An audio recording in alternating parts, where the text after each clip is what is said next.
Taking care of a loved one with Alzheimer's, well, it's a journey that asks for so much patience, so much strength, and so much love. If this is the path you're on, I want you to know you are not alone.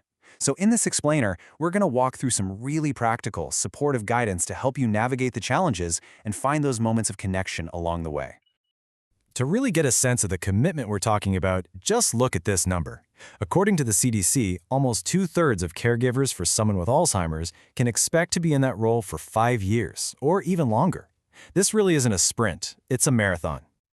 You know, this quote just nails it, doesn't it? It perfectly captures the heart of the experience. There are these incredibly profound moments of connection, of reward, but they live right alongside some pretty big challenges. And just acknowledging that both of those things can be true at once, that's really the first step. Okay, so to start, let's just quickly get on the same page about what we're talking about. Alzheimer's is a type of dementia.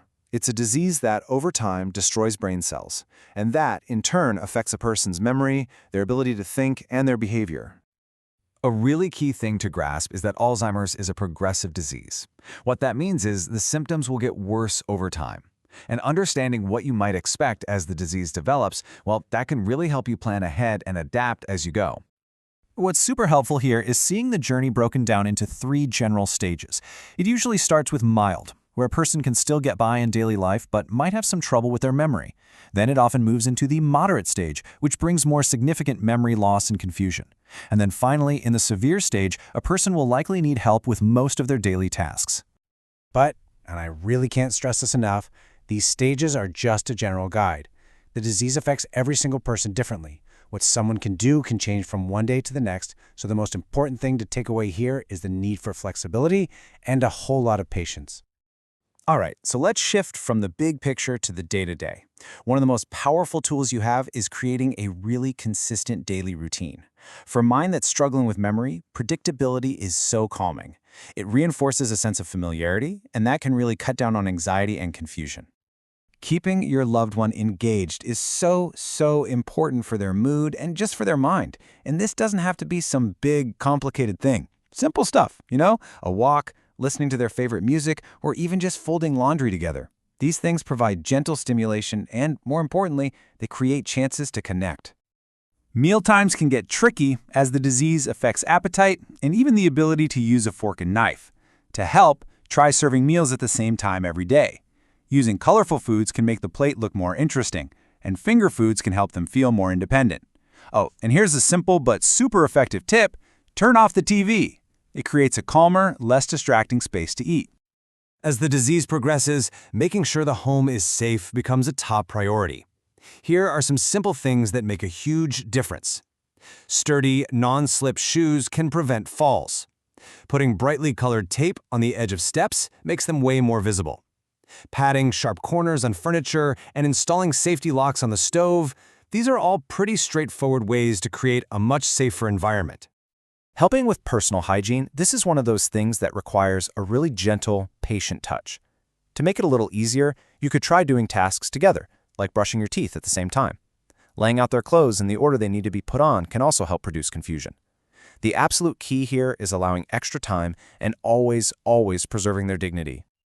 And that really brings us to the core of this whole journey, something that goes way beyond the physical tasks. It's about nurturing the person's dignity and holding on to your emotional connection. That becomes the bedrock of your relationship as the disease moves forward. Let's just pause on this question for a second. When your loved one is struggling, they're searching for the right word and just can't find it, how can you bridge that gap? It can be so frustrating for everyone, but there are really compassionate ways to help. The crucial takeaway here is to always choose connection over correction.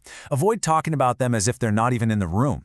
Instead, as you can see, maintain eye contact, use their name, offer the comfort of holding their hand, and try to simplify things. Ask direct yes or no questions to cut down on the frustration.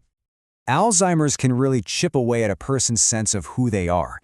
You can help rebuild their self-esteem by focusing on what they can still do, not what they can't. Include them in conversations, even if they can't follow every single word. And whenever you possibly can, find out and respect their wishes. It's about honoring the person they are and have always been. So, we've spent all this time focused on caring for your loved one.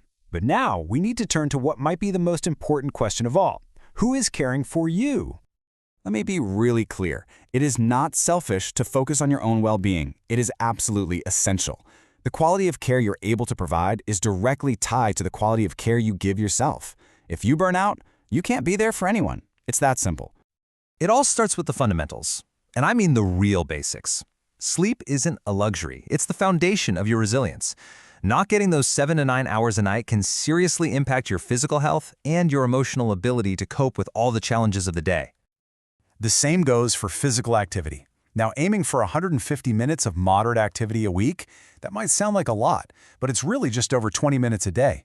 And it's such a powerful tool to relieve stress, boost your energy, and even help you sleep better. Beyond that, find someone you trust to talk to about how you're feeling, your frustrations, your fears, even your moments of joy. And don't be afraid to ask other people for help with specific tasks. And please, practice self-compassion. Nobody is a perfect caregiver. Your feelings are valid. Let's end on this one critical thought. Caring for yourself isn't the last item on some long to-do list. It is the fuel that allows you to continue on this challenging but truly meaningful journey. As it says right here, your well-being isn't a luxury. It's the most essential tool you have.